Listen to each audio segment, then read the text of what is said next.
TDP Rajya Sabha MP Kanakamedala మాట్లాడుతున్నారు. ఇప్పుడు live చూద్దాం. వ్యతిరేకించిన మాట వాస్తవమా కాదా అనేది కనుక పరిశీలించుకున్నట్లయితే వాడు మేము చేసాం తప్పును పూర్వం పరిశీలించుకుంటున్నాం, మా తప్పు అయిపోయిందని అనట్లేదు కదా. ఆ రోజు వాళ్ళు అధికారంలో కనుక చెప్పారు. కానీ ఇక్కడ మేము మొదటగా చెప్తున్నాం, మేము అధికారంలో లేనప్పుడు అదే చెప్పాం, అధికారంలో ఉన్నప్పుడు అదే చెప్తున్నాం. స్పష్టత ఉన్నది మాకు. ఇది ట్యాంపరింగ్ స్కోప్ ఉన్నది. మేము ఎలక్షన్ కమిషన్కి రుజువు చేశాం. మొండి వాదనతో అది పక్కన పెట్టింది. రుజువు చేసినటువంటి ఆఖరి హరిప్రసాద్ గారిని లోపల జైల్లో పెట్టింది తప్ప సమస్యను పరిష్కరించలేదు. సమస్య యాజ్ ఇట్ ఈజ్ గా ఉన్నది.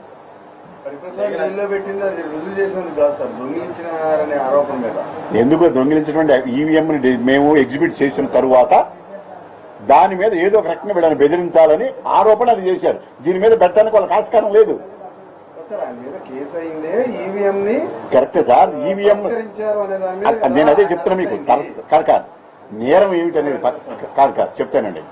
నేరం మీరు చెప్పింది మీరు తస్కరించడం అనేది ఎందుకు వచ్చింది, ఎప్పుడు వచ్చింది? అది మేము ఎగ్జిబిట్ చేసి దీనిలో ఉన్నది ట్యాంపర్ చేశారు, చేయడానికి ఈ రకంగా చేయవచ్చని పత్రికా ముఖంగా, ప్రజల ముఖంగా, మీడియా ముఖంగా రుజువు చేసినందుకు అది రుజువు చేసేదే కేసు పెట్టడానికి వీలు లేదు గనక ఎన్నికల మిషన్ తస్కరించారని కేసు పెట్టారు. కానీ మిషన్ మా దగ్గర ఉందని చెప్పేసి మేము చెప్తే తప్ప తెలియదు కదా మీకు. మేము మీ దగ్గర మీడియా ముందు ప్రదర్శించాం, ఎన్నికల కమిషన్ ముందు ప్రదర్శించాం.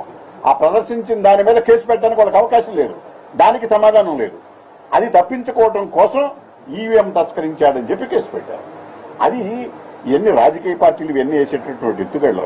కేసులు పెట్టడానికి పోలీసు వాళ్ళు కొంతమంది చోట్ల అక్రమ కేసులు పెట్టినప్పుడు వేరే నేరాపణలో చేస్తున్న జరిగిన నేరం వేరు, ఆరోపణ వేరు. అలాంటిదే ఇది కూడా. అందువల్ల ఏంటంటే దేశంలో ఉన్న ప్రధానమైనటువంటి 23 పార్టీలు, భారతీయ జనతా ఇతర పార్టీలన్నీ కూడా బ్యాలెట్ పేపర్ని డిమాండ్ చేస్తున్నాయి.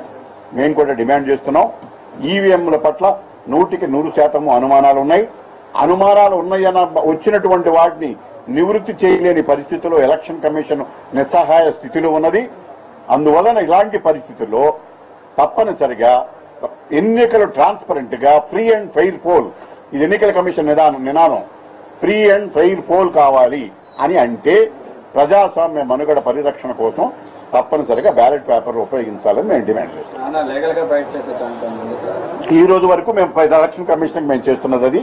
తర్వాత కార్యక్రమాల దశల వారీగా మా కార్యక్రమాన్ని ఇతర పార్టీలతో సహకరించి వాళ్ళ నిర్ణయాలు తీసుకుని వాళ్ళతో కూడా మేము కలిసి ఏమి చేయాలనే చిత్రం నిర్ణయించుకుంటాం.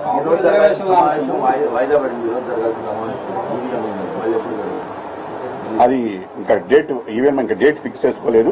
మళ్ళీ రేపు ఢిల్లీలో వాళ్ళందరితో మిగతా వాళ్ళతో కూడా కోఆర్డినేట్ చేసుకుని ఒక డేట్ ఫిక్స్ చేసుకుంటాం.